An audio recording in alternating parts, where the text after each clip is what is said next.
ngasi yamna yai pharaba koromani haina ahanbada thamjage maramdi khoigi Kakching Garden da lengsin biribi ima hauroi ma sampubi haina khwaina khangna biba singlaba ima gi harau mathoi ka bagi thoramsi mamang chahi kharada lebak yoba karing maphyum kharana yamna mapung phana chauna mamang da yaukhabasu khatang khoi piglapna tawdna mayamgi laigi tawdaba yadaba kharadang tawraga tokibani du ngasisi amuk na hongnana khoigi ima hauroi ma sampubi gi yoba harau mathoi ka bagi thoramsi ngasi kaure hairaga nom yoba mapung pharba laibau jagui chingba yawdna pangthok jagadaba nimit amani nimit simakta dai khoigi kai khumna jariba lamdamasigi local MLA ma oina honorable MLA ma oina lebaki thogai ubiram laba kai khumna jariba mingwaina hangat charabda sir Yankom Surchandra Singh koi rai samak lingchin minaduna laibire koigi imag hek khoya khasmak tada lakseri bi khoi chingching radio Kakching gi maikai dagi laksabani tanja si laujari haraga wari watai ngak sanabagi tanja duni khoi ojada sum wari sanabagi tanja si jana supi blogi nokta taram nokseri khoigi ahan bada hek khangdening basi Kakching Garden haidna amang chahi kaya dagi mafamsi khoigi Manipur gi oina haijaba tare state si goiba lemjiningai oiraba adumlaba mai purukpa yaba phajaraba garden amani haijiningi yamna interesting oiba si wonderful place amani haijiningi asumba mafam si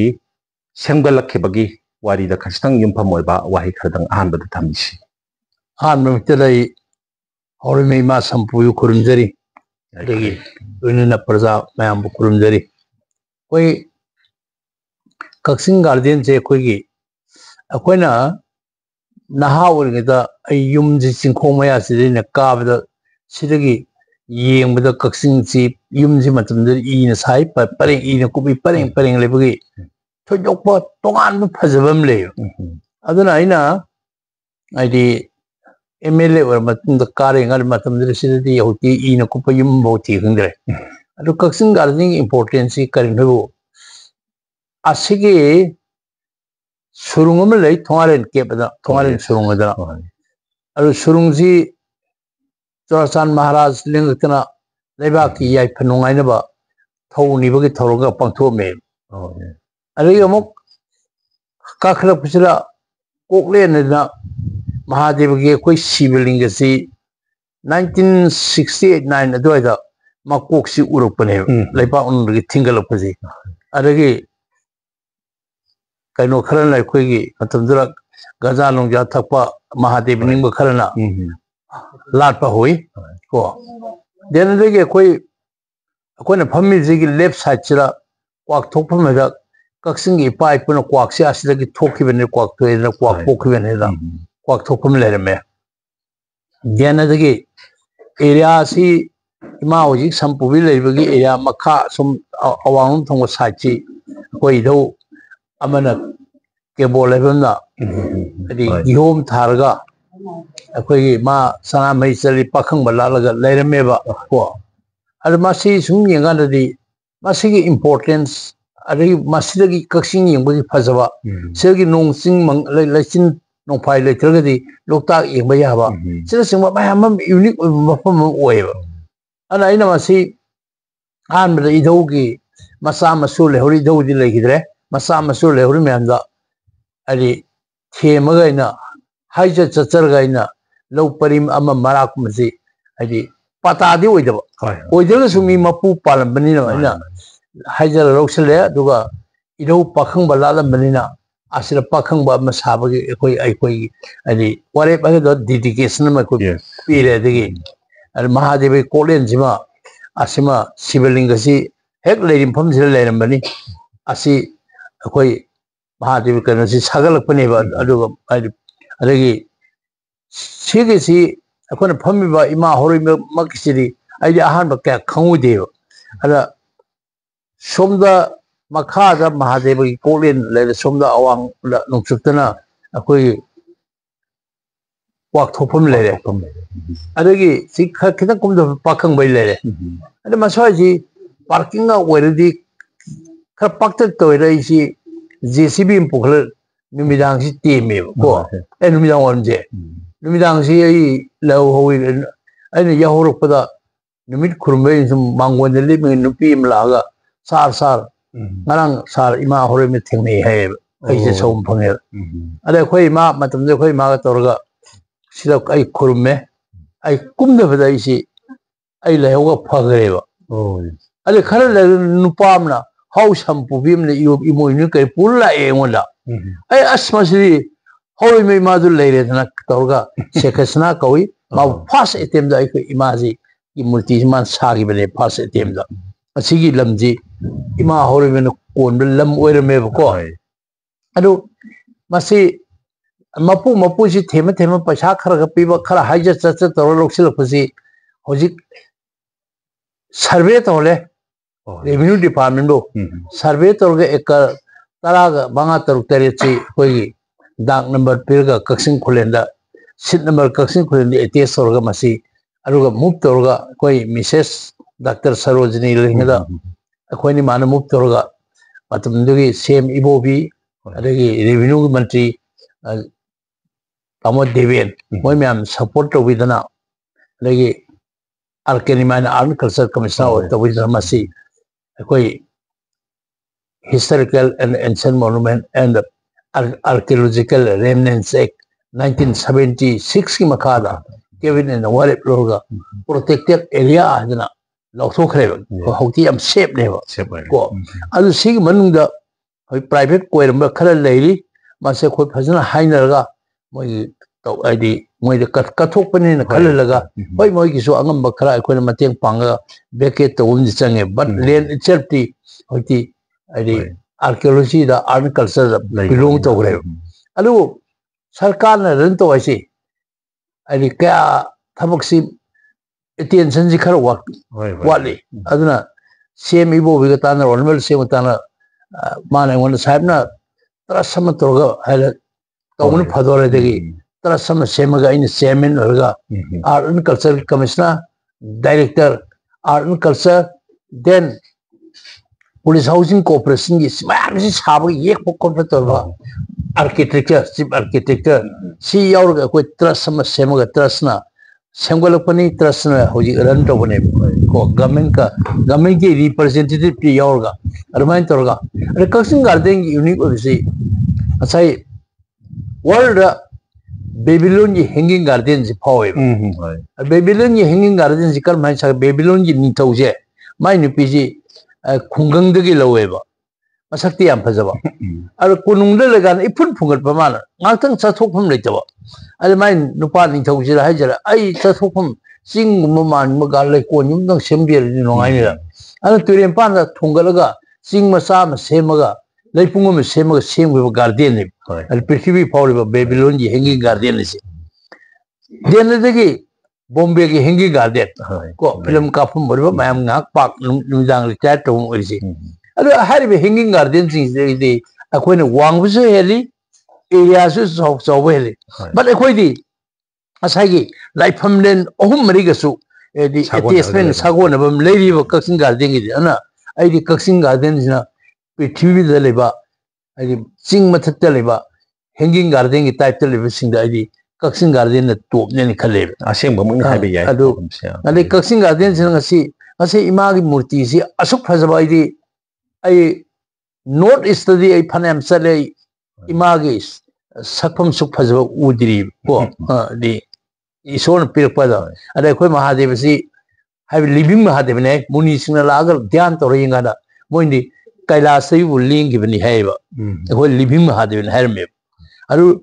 my taigi, lady, my be sangbo corpus cartoi. Hindu is the cat of them. I don't know my young Matemanum laga. My partner, my father, Manum son my be sanko Nupiro. Hack the water would think about I regain Asre Quena, Heka Koki, Ising, Chaka, Parse. My father, not the sacrament. And Suma Pakara, the assist Harpumatanda, Linaman Mitari Live. I Tamusuma Kamuna, I ꯂꯤꯟꯗꯨ ꯍꯥꯠꯄꯩ ꯋꯥꯗꯅ ꯌꯥꯈꯤꯗꯦꯕ ꯀꯣ ꯑꯉꯛꯄꯁꯤ ꯑꯗꯩ ꯁꯤꯕꯂꯤꯡꯒꯁꯤ ꯆꯤꯡ ꯃꯇꯣꯟꯁꯤ ꯂꯩꯕꯁꯤ ꯇꯦꯝꯈꯥꯏꯔꯀꯥꯟꯗ ꯃꯥ ꯂꯦꯡꯗꯒꯗꯣꯏꯅꯤ ꯂꯦꯡꯕꯁꯤ ꯑꯣꯟꯊꯒ꯭ꯔꯕꯅꯦꯕ ꯑꯣꯟꯊꯒꯗꯨ food 50 ꯃꯨꯛ ꯇꯧꯔꯒ ꯃꯊꯟꯗ ꯁꯤꯕꯂꯤꯡ ꯑꯗꯨ ꯌꯨꯡꯈꯠꯂꯒ ꯌꯨꯡꯅ ꯇꯥꯈꯤꯕꯩ ꯋꯥꯅꯦꯕ ꯃꯊꯟꯗ ꯑꯗꯨꯃꯥꯏꯅ ꯇꯧꯔꯗꯨꯅ ꯂꯥꯠꯂꯝꯃꯦ ꯂꯥꯏ ꯈꯔ ꯃꯇꯝ ꯈꯔ ꯂꯦꯡꯊꯣꯛꯄ ꯍꯥꯏꯇꯥꯔꯦ ꯑꯗꯨ ꯑꯉꯛꯄ ꯈꯔ ꯑꯗꯒꯤ ꯅꯣꯡꯃ ꯑꯁꯤꯗ ꯃꯦꯘꯆꯟꯗ꯭ꯔ ꯍꯧꯖꯤꯛ MLA ꯑꯣꯏꯔꯤꯁꯦ ꯃꯥ ꯑꯌꯨꯛꯁꯤ ꯇꯦꯂꯤꯐꯣꯟ ꯇꯧꯔꯛꯏ ꯇꯥꯃꯣꯏꯁꯤ ꯀꯩ ꯂꯥꯛꯏꯅꯗ ꯍꯦꯛꯇ ꯀꯩ ꯃꯈꯣꯡ ꯈꯣꯡꯒꯨꯟꯁꯤ ꯆꯠꯈꯤꯕꯒꯤ ꯃꯌꯥꯝ ꯇꯥ ꯂꯩꯔꯝꯕꯅꯤ ꯀꯣ ꯑꯗꯩ ꯀꯔꯝꯍꯥꯏꯅ ꯇꯧꯕꯅꯣ ꯑꯩꯅ ꯑꯩꯒꯤ ꯃꯇꯝꯗꯨꯗ ꯀꯤꯌꯔ ꯇꯦꯀꯔ ꯀꯔꯤ ꯀꯔꯤ ꯑꯩꯅ ꯑꯃ ꯊꯝꯕ ꯃꯣꯏꯅꯣ ꯀꯔꯤ ꯑꯣꯏꯗ ꯍꯪꯕ ꯃꯇꯝꯗ ꯃꯆꯥꯗꯤ ꯎꯍꯧꯏ ꯍꯥꯏꯕ ꯃꯄꯤꯁꯤꯗꯤ ꯎꯍꯧꯗꯦ ꯍꯥꯏꯕ ꯕꯠ ꯂꯥꯛꯇꯤ ꯂꯥꯛꯑꯝꯃꯦꯁꯤ ꯐꯦꯛ ꯑꯣꯏꯕ ꯀꯩ ꯂꯥꯛꯑꯝꯃꯦꯁꯤ ꯑꯗ ꯑꯩꯅ ꯍꯥꯏꯌꯦꯕ ꯃꯍꯥꯗꯦꯕꯁꯨ ꯍꯧꯔꯛꯏꯃꯤ ꯏꯃꯥꯁꯨ ꯄꯥꯟꯊꯣꯏꯕꯤꯒꯤ ꯁꯥꯌꯣꯟꯅꯤ ꯀꯩ ꯇꯣꯡꯕ ꯉꯥꯛꯇꯅꯤ ꯀꯣ ꯑꯗꯨꯅ ꯃꯣꯏꯁꯨ ꯈꯨꯔꯨꯝꯕ ꯂꯥꯛꯆꯔꯤꯕꯅꯤꯗ ꯑꯩꯅ ꯁꯦꯕꯥ ꯇꯧꯔꯛꯏꯕꯅꯤꯗ ꯑꯩꯅ ꯁꯨꯃꯥꯏꯅ ꯇꯧꯋꯦꯕ ꯑꯗꯒꯤ ꯍꯧꯖꯤꯛꯁꯨ ꯃꯣꯔꯅꯤꯡꯁꯤꯗ ꯄꯨꯡ 4ꯗꯒꯤꯅ 5 ꯐꯥꯎꯁꯤ ꯅꯨꯡꯇꯤꯒꯤ ꯀ꯭ꯋꯥꯛꯁꯤ ꯄꯥꯏꯔꯛꯏꯕ ꯀ꯭ꯋꯥꯛꯊꯣꯛꯄ ꯃꯅꯥꯛꯁꯤꯗ ꯑꯗ ꯑꯩꯅ ꯍꯧꯖꯤꯛꯁꯤ ꯅꯨꯡꯇꯤꯒꯤ ꯃꯆꯤꯟꯖꯥꯛ ꯈꯔ ꯊꯥꯗꯣꯛꯄꯤꯌꯨ ꯍꯥꯏꯔꯒ ꯑꯉꯥꯡꯉꯩ ꯃꯆꯤꯟꯖꯥꯛꯁꯤ ꯈꯔ ꯊꯥꯜꯂꯦꯕ ꯅꯨꯡꯇꯤꯒꯤ ꯅꯣꯡꯃꯗꯤ ꯑꯩꯅ ꯁꯤ ꯀ꯭ꯋꯥꯛꯊꯣꯛꯄ ꯃꯅꯤꯡꯉꯥꯏ ꯆꯠꯄ ꯀ꯭ꯋꯥꯛꯉꯩꯁꯤ ꯑꯗꯨ ꯇꯣꯡꯉꯦꯕ ꯑꯩꯅ ꯁꯨꯝ ꯂꯥꯛꯑꯒ ꯈꯣꯡꯅ ꯁꯤꯒꯤ ꯏꯃꯥꯒꯤ ꯅꯥꯀꯟ ꯄꯥꯈꯪꯕꯩ ꯁꯨꯝ ꯂꯥꯛꯀꯥꯟ ꯀ꯭ꯋꯥꯛꯉꯩꯁꯤ ꯑꯃꯨꯛ ꯑꯩ ꯏꯟꯅꯔꯒ ꯑꯃꯨꯛ ꯁ꯭ꯋꯥꯏꯗ ꯑꯗꯨꯝ ꯇꯣꯡꯉꯕꯩ ꯋꯥꯅꯤ ꯑꯩꯁꯤ ꯚꯥꯞꯁꯤ ꯖꯥꯠ ꯖꯥꯠ ꯈꯪꯉꯤ ꯀꯩꯅꯣꯅꯦ ꯉꯁꯤꯁꯤꯕꯨ ꯍꯥꯏꯗꯤ ꯑꯁꯣꯝꯗ ꯂꯩꯀꯥꯟꯗ ꯂꯩꯔꯝꯃꯕ ꯑꯩ ꯂꯥꯛꯑ ꯁꯣꯝ ꯂꯥꯛꯀꯥꯟꯗ ꯑꯃꯨꯛ ꯏꯟꯅꯔꯛꯄꯩ ꯋꯥꯅꯤ ꯀ꯭ꯋꯥꯛꯉꯩꯁꯤ ꯑꯗꯣ ꯑꯩꯅ ꯉꯁꯥꯏ ꯍꯦꯕꯤꯇꯦꯠ ꯑꯃ ꯀ꯭रिꯌꯦꯠ ꯇꯧꯔ ꯀ꯭ꯋꯥꯛꯁꯦ ꯑꯩꯈꯣꯏ ꯀꯧꯕꯤꯂꯥꯗ ꯃꯍꯨꯝ ꯌꯥꯝ ꯁꯥꯒꯠꯂꯦꯕ ꯀꯧꯕꯤꯂꯥꯁꯤ ꯑꯗ ꯍꯩꯅꯧꯒꯨꯝꯕ ꯍꯩꯁꯤ ꯌꯥꯝ ꯄꯥꯝꯃꯦꯕ ꯆꯥꯕꯁꯦ ꯀ꯭ꯋꯥꯛꯁꯦ ꯑꯗꯣ ꯍꯧꯖꯤꯛꯁꯤ ꯀꯧꯕꯤꯂꯥ ꯄꯥꯝꯕꯤ 40-50 ꯊꯥꯔꯦ ꯆꯍꯤ 10ꯃꯨꯛ ꯁꯨꯔꯦ ꯍꯧꯖꯤꯛ ꯂꯦꯞꯃꯨꯛ ꯍꯦꯟꯅ ꯋꯥꯡꯈꯠꯂꯛꯑꯦ ꯀꯣ ꯑꯩꯅ ꯆꯥꯎꯍꯟꯅꯤꯡꯃꯟꯗꯅ ꯑꯩ ꯍꯥꯟꯅꯁꯨ ꯕꯔꯃꯤ ꯀꯝꯄꯣꯁ ꯍꯥꯔꯒꯁꯦ ꯍꯥꯞꯄꯤꯕ ꯌꯥꯝ ꯊꯨꯅ ꯆꯥꯎꯍꯟꯅꯤꯡꯕꯗ ꯍꯦꯛ ꯆꯤꯡꯈꯠꯄ ꯌꯥꯔꯗꯤ ꯆꯤꯡꯈꯠꯅꯤꯡꯕꯗꯨꯅꯤ ꯑꯗꯣ ꯀ꯭ꯋꯥꯛꯁꯤ ꯃꯍꯨꯝ ꯁꯥꯟꯅꯕ ꯑꯗꯩ ꯍꯩꯅꯧ ꯄꯥꯝꯕꯤ 100ꯒꯤ ꯃꯊꯛꯇ ꯊꯥꯔꯦ ꯃꯈꯜ ꯐꯖꯅ ꯄꯥꯟꯕ ꯍꯧꯔꯦ ꯍꯧꯖꯤꯛ ꯑꯗꯩ ꯅꯥꯁꯄꯇꯤ ꯄꯥꯜꯂꯦ ꯊꯩꯕꯣꯡ ꯄꯥꯜꯂꯦ ꯍꯧꯖꯤꯛꯁꯤ ꯍꯩ ꯔꯥ ꯍꯩꯒ꯭ꯔꯨ ꯃꯈꯜ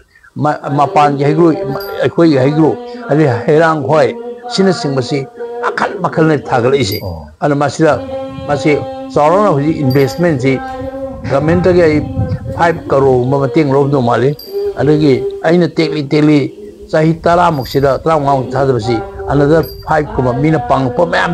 ꯍꯥꯏꯗꯤ ꯃꯤ ꯂꯥꯛꯏ ꯄ꯭ꯂꯥꯟ ꯄꯥꯡꯉꯤ ꯀꯔꯤ ꯑꯁꯤꯒꯤ ꯁ꯭ꯇꯦꯖ ꯑꯁꯤ ꯂꯥꯛ ꯃꯌꯥꯝ ꯆꯪꯉꯦꯕ ꯄꯥꯔꯃꯤꯅꯦꯟ ꯁ꯭ꯇꯦꯖ ꯃꯩ ꯁꯥꯗ꯭ꯔꯒꯗꯤ ꯍꯌꯦꯡ ꯑꯩꯈꯣꯏ ꯍꯟꯅꯨꯔꯀꯥꯟꯗ ꯀꯅꯥ ꯈꯪꯅꯤ ꯈꯣꯔꯁꯥ ꯇꯧꯕ ꯇꯟ ꯁ꯭ꯇꯦꯖ ꯑꯃ ꯁꯥ ꯂꯥꯛ 50,000 ꯑꯃ ꯆꯪꯉꯦꯕ ꯑꯗꯣ ꯑꯁꯤ ꯄꯥꯔꯃꯤꯅꯦꯟꯂꯤ ꯂꯥꯛ 5 ꯆꯪꯉꯁꯨ 10 ꯆꯪꯉꯁꯨ ꯁꯥꯗꯣꯛꯈ꯭ꯔꯒꯗꯤ ꯁ꯭ꯇꯦꯖ ꯑꯃꯨꯛ ꯑꯁꯤ ꯃꯅꯥꯛꯀꯤ ꯑꯩꯈꯣꯏꯒꯤ ꯂꯩ ꯑꯩꯈꯣꯏꯅ ꯀꯔꯤ ꯀꯧꯏ ꯑꯁꯤ ꯈꯥꯀꯤ ꯂꯩꯍꯧꯁꯨ ꯍꯥꯏ ꯀꯅꯥꯅꯣ ꯊꯥꯡꯒ ꯂꯩꯍꯧꯁꯨ ꯍꯥꯏ ꯑꯁꯤ ꯑꯉꯥꯡꯕꯒ ꯑꯉꯧꯕꯒ ꯃꯤꯛꯁꯅꯦꯕ ꯑꯁꯤ ꯄꯥꯟꯕꯤꯁꯤ ꯑꯁꯤ chief engineer additional chief engineer ꯕꯔꯣꯍꯨꯃꯅꯤꯈꯣꯏ ꯌꯨꯝꯊꯛꯇ ꯂꯩꯕꯅꯦꯕ ꯆꯥꯎꯅ ꯃꯣꯏꯅ ꯁꯦꯝꯃꯒ ꯍꯥꯏꯗꯤ ꯒꯝꯂꯥꯗ ꯆꯥꯎꯅ ꯆꯦꯡꯅ ꯁꯦꯝꯃ ꯂꯩꯕꯅꯦꯕ ꯃꯥꯏ ꯅꯨꯄꯤꯗꯨ ꯑꯩꯈꯣꯏ ꯁꯨꯔꯨꯄꯤꯅꯤ ꯀꯧꯏ ꯑꯩꯈꯣই ꯂꯥꯌꯟꯁ ꯀ꯭ꯂꯕ ꯑꯣꯐ ꯂꯩꯃꯔꯣꯟꯗ ꯌꯥꯎꯃꯤꯟꯅꯩ ꯑꯗꯨ ꯃꯣꯏꯅ ꯗꯣꯅꯦꯠ ꯇꯧꯏ ꯃꯣꯏꯅ ꯗꯣꯅꯦꯠ ꯇꯧꯕꯤꯔꯛꯄꯗꯨ ꯑꯩ ꯊꯥꯒꯠꯂꯤ ꯑꯗꯨ ꯃꯣꯏ ꯌꯨꯝꯊꯛꯇꯒꯤ ꯄꯨꯊꯔꯒ ꯌꯧꯅ ꯄꯨꯔꯒ ꯑꯃꯨꯛ ꯍꯦꯛꯇ ꯍꯥꯏꯗꯤ ꯑꯆꯧꯕ ꯄꯥꯝꯕꯤꯅꯣ ꯑꯗꯨ ꯊꯥꯡꯉꯒ ꯌꯧꯅ ꯊꯥꯅꯕ ꯍꯣꯠꯅꯕꯗ ꯑꯩ 10,000 ꯆꯪꯉꯦ ꯀꯣ ꯄꯥꯝꯕꯤꯗꯨ ꯐ꯭ꯔꯤꯗ ꯄꯤꯔꯒꯁꯨ ꯑꯗꯨꯅ ꯑꯁꯨꯃꯥꯏꯅ ꯂꯩꯁꯤ ꯆꯥꯎꯅ ꯄꯨꯔꯛꯄ ꯃꯌꯥꯝ ꯑꯃ ꯌꯥꯎꯔꯤ ꯁꯦꯜ ꯇꯧꯔꯛꯏꯁꯦ ꯆꯥꯎꯅ ꯏꯃꯥꯁꯤ ꯑꯣꯄꯟꯗ ꯂꯩꯔꯝꯕꯅꯤ ꯑꯣꯄꯟꯗ ꯂꯩꯔꯒ ꯑꯣꯅꯔ ꯆꯤꯞ ꯃꯤꯅꯤꯁꯇꯔ ꯏꯕꯣꯕꯤꯅ ꯆꯤꯞ ꯃꯤꯅꯤꯁꯇꯔ ꯃꯥꯏꯈꯨꯝ ꯍꯥꯡꯗꯣꯛꯄꯁꯤꯗ ꯃꯣꯏꯁꯨ ꯐꯖꯕꯁꯤꯗ ꯉꯛꯈ꯭ꯔꯕꯅꯦ ꯀꯅꯥꯅ ꯁꯥꯏꯗ ꯑꯗꯨ ꯁꯦꯈꯔ ꯁꯅꯥꯁꯦ ꯃꯁꯤ ꯁꯥꯔꯨꯕꯗꯒꯤ ꯐꯥꯎꯔꯛꯈꯤꯗꯅ ꯌꯥꯝ ꯂꯥꯏꯔꯔꯝꯕ ꯂꯧꯕꯨꯛꯇ ꯃꯤꯒꯤꯗ ꯇꯥꯡꯉꯒ ꯆꯤꯡꯒ ꯈꯔ ꯈꯜ ꯂꯩꯔꯝꯕꯁꯦ ꯃꯥꯁꯤ ꯈꯥꯉꯕꯣꯛꯀꯤ ꯒꯥꯔꯗꯦꯟꯒꯤ ꯀꯔꯤ ꯃꯊꯪ ꯁꯥꯔꯛꯈꯤꯅ ꯃꯥꯁꯤ ꯃꯃꯩꯇꯅ ꯄꯩꯁꯥ ꯅꯨꯡꯁꯥ ꯈꯔ ꯀꯣꯝꯖꯕ ꯑꯗꯩ ꯃꯌꯨꯝ ꯃꯀꯩ ꯁꯥꯕ ꯉꯝꯒꯦꯕ ꯍꯧꯖꯤꯛꯇꯤ ꯃꯥ ꯂꯩꯈꯤꯗ꯭ꯔꯦ ꯃꯥꯒꯤ ꯊꯧꯖꯥꯜ ꯍꯥꯏꯖꯕ ꯇꯥꯔꯦ ꯏꯃꯥꯒꯤ ꯁꯤꯗꯒꯤ ꯃꯈꯣꯏ ꯃꯥ ꯐꯥꯎꯈꯤꯗꯅ ꯃꯥ ꯑꯦꯗꯚꯔꯇꯥꯏꯖꯃꯦꯟ ꯑꯃ ꯑꯣꯏꯈ꯭ꯔꯦꯕ ꯑꯗꯨꯅ ꯉꯁꯤ ꯑꯩꯈꯣꯏ ꯃꯌꯥꯝ ꯆꯪꯉꯒ ꯑꯩꯈꯣꯏ ꯁꯦꯝꯒꯠꯀꯗꯧꯅꯤ ꯑꯩꯅ ꯍꯥꯏꯕ ꯑꯃ ꯂꯩꯕ ꯀꯛꯆꯤꯡꯁꯤ ꯃꯄꯥꯟꯗ ꯈꯪꯍꯟꯕꯁꯤ ꯏꯝꯐꯥꯜ ꯐꯥꯎꯗꯤ ꯀꯛꯆꯤꯡ ꯁꯣꯏꯕꯨꯝ ꯗꯦꯞꯇꯨ ꯈꯣꯡꯒꯥꯡ ꯁꯣꯏꯕꯨꯝ ꯑꯗꯨꯅ ꯏꯝꯐꯥꯜ ꯐꯥꯎꯗꯤ ꯀꯛꯆꯤꯡ ꯁꯣꯏꯕꯨꯝ ꯍꯥꯏꯔ ꯈꯪꯒꯅꯤ ꯏꯝꯐꯥꯜ ꯃꯅꯨꯡꯗꯗꯤ ꯀꯛꯆꯤꯡ ꯂꯥꯏꯔꯤꯛ ꯍꯩꯕ ꯈꯔ ꯈꯪꯒꯅꯤ ꯕꯤꯌꯣꯟ ꯏꯝꯐꯥꯜ ꯂꯥꯟꯊꯣꯛꯄꯗ ꯀꯛꯆꯤꯡ ꯀꯔꯤꯅ ꯈꯪꯒꯅꯤ ꯃꯁꯛ ꯇꯥꯛꯅꯕ ꯀꯩꯅꯣ ꯃꯁꯛ ꯇꯥꯛꯅꯕꯁꯤ ꯑꯗ ꯑꯩ ꯁꯨꯝ ngasa aina leira kholaga tawra pa thang ai sursun garden tholm be yai ba hoi aro I iblo khamrang ba na kon lamni ai kaksing fc aro kaksing ji pukhat ning badagi ai wakhal la kaksing pukhalum ga do ai kaksing ba ne khaler ga ina kaksing garden ji thon be ne ba ko aro masi aro gi google la habe sagala kha ji sagala ba khal bawng tal mat google la habe aro hujiti sira corona de na huji phosahi ji down khogi hospitality industry si be it khogi rupraga oi jatra wale oi cinema oi omsai se tourist center sing series sahi ji ne otherwise maintainable or mamne si kamla amge bu america makta di team frame lakre sahi ni mamang de khoi lai ra oi ba ko that time lai sahi mari gumai mamang utai emele oi adu harol american team ni bulai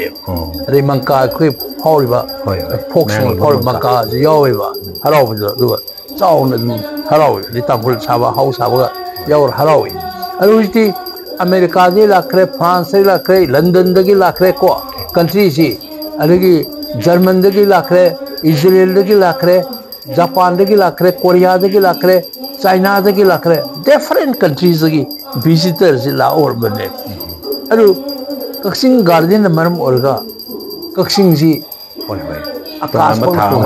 pukal khadoi ni masi kaksing garden ne amuk teina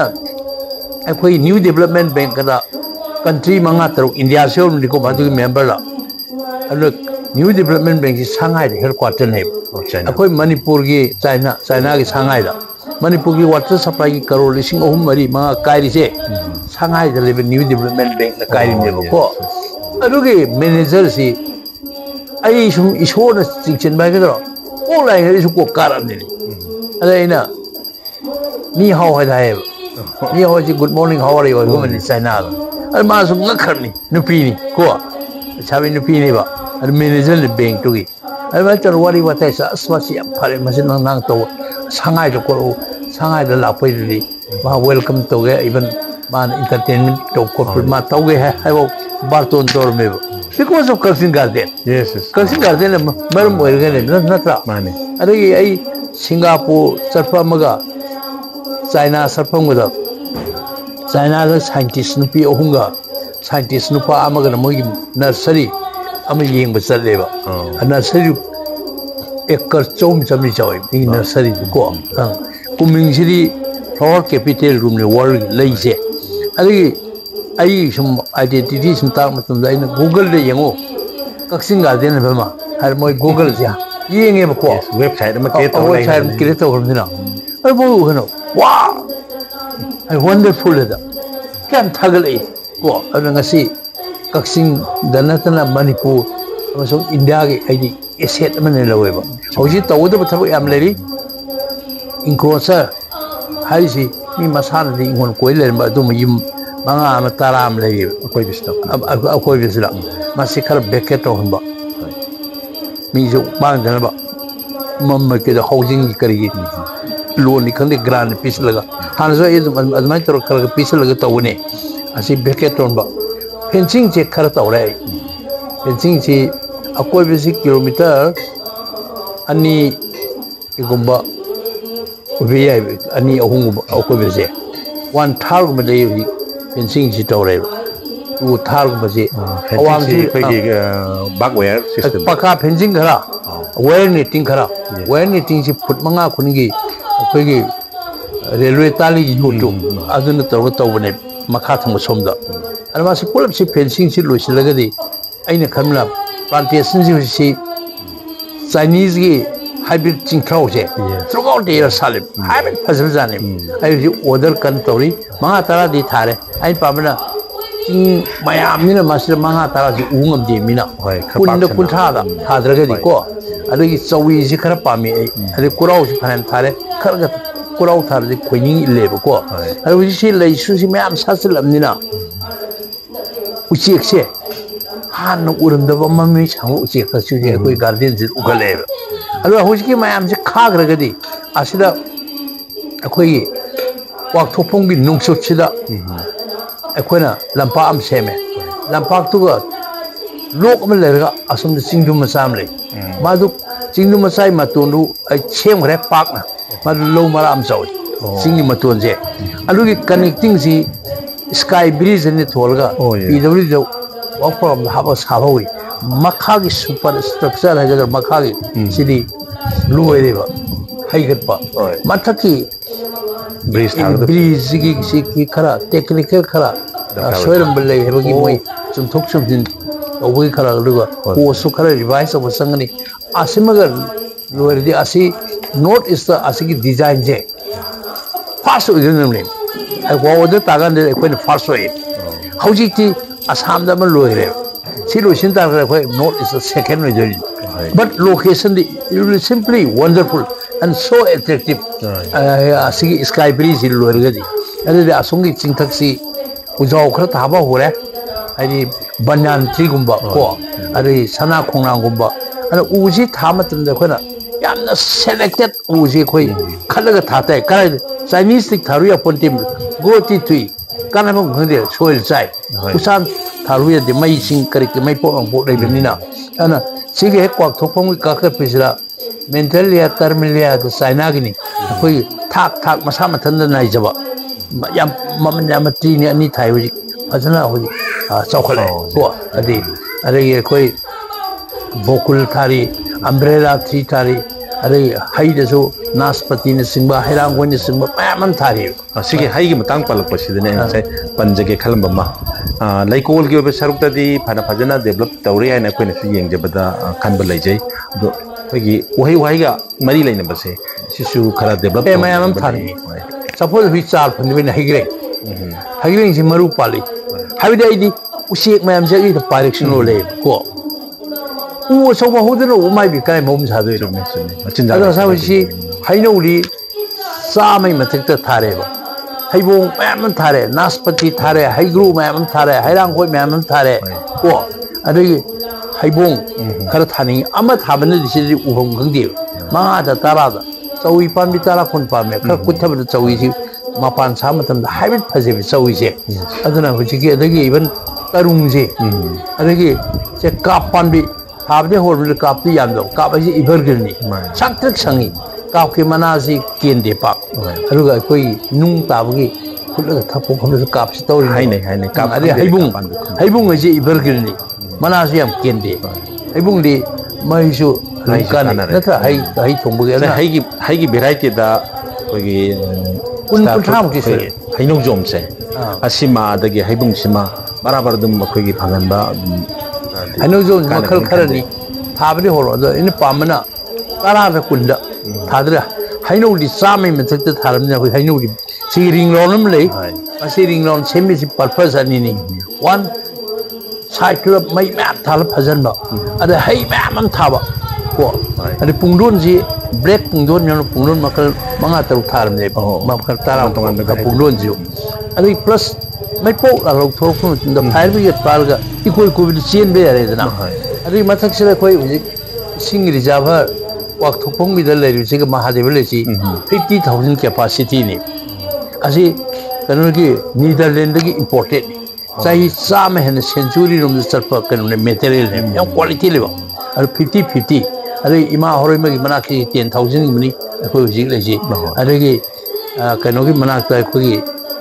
Atopa Kogi, caretaker Kergale, I got another 10,000.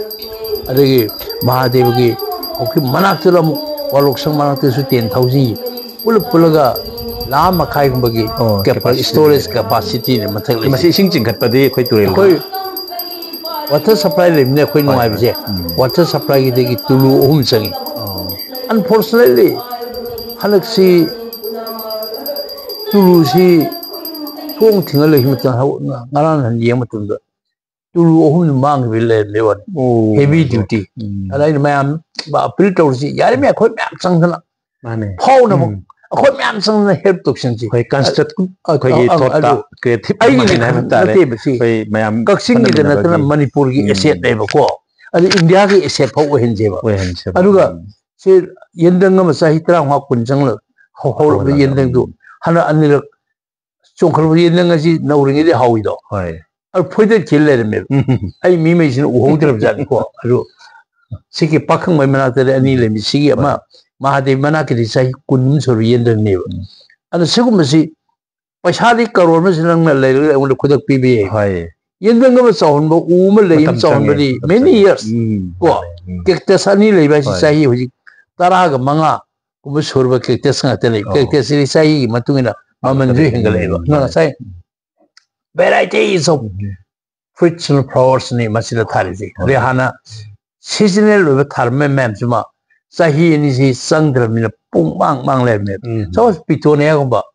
Rasini Gandagumba, Silicimba, baby, by Hamama, Pitonea Sumakal Curly, a super man, Josie, who you could know Hanatan is a pattern single pori, Maisi Lak Panam Sang Tan and Maisem. A Kunjum the Wanging the Cassin Gardenzi, Numidan, Nano Uni, Adu, who it Maisi. And a zero was about 50% the poverty where Hana do resort of it. I do. Pasaka Sanganina, I show the power solitaire in Pesayam, Minatanina. My am never think lower got them Tovatai, and my am so co-person preview, and the silver design Kunumupa, Pakang by design, China only design license go. A silver design Sinje uniquely. Hari atai la sang top top kone Mahadev la sang oigeyo ima horimagi oigeyo mayamde unique ne masi koi bankim maidana chief architect police housing ge free service mana amatawi horimagi sina I isanipa engineer ni man design to ni koi mazu koi mayamde ki cooperation nejari aruga koi siba Mahadev ima horibidang asiri mahagi Matoi Kabi koi Niri Apavada Apavo Lebaki so Kaxing Gisu, a Koyam was Apavada Pavo proposition of the Kurumza Hagatari, Amana, Hajiksi, Hana, visitors sing at the tourists, Kogi, Yang Malapi, Bakara, that Kabajiti, Karakarama, what I was like, Maramadi, like Kanogi, said over the Mr. 1/2 lakh more cows at Gari say quite like I did Hindu Adana. Lajo like I was so much Jamam Gari Tamamsi. I don't Hanaki La Paramo in Kali, Hanaki my teacher over the Hindu said over the Lapose. I do visitors or any son visitor the Lap Pashasna. Employees Tara Merigum Sangeva. Kulum Tara Merigum maintenance. Tara Merisi new development at all. More maintained was Yamama Neva. Guadu in a Canada. Levaki Langs in a Paragadi. Amok Yam Tuna Kogi. I did. Maintain to Bungamagani. Ma'am, so Ma'am sang the cooperation Pisalaga. I did not see Kaxingbo, a cast on the Tangapada. Kaxingi, Kaxing Guardians in the Olga.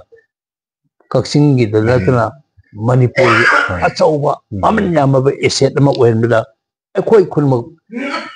Todang Lominasi, a quite couldn't contribute to Minisida. My am the built of Jerry. Tagachari, do Makataba, like it Horum Shulabrina, Nasiki decided some things in the Sumina Matekara Habati, Mayamgi, Nakonga on Biabaki Tanja Piviva, Duga Biors in the Quixi, channel partner, Anini, Anisia Manataba Yahan Bagamana Yang Bayan, Animal Queen of Putuxabani, Shida, I am Yang the Tabs Yabagi, Tong Java, Siki Tanja Pivi, Siki Hanan Tagachet.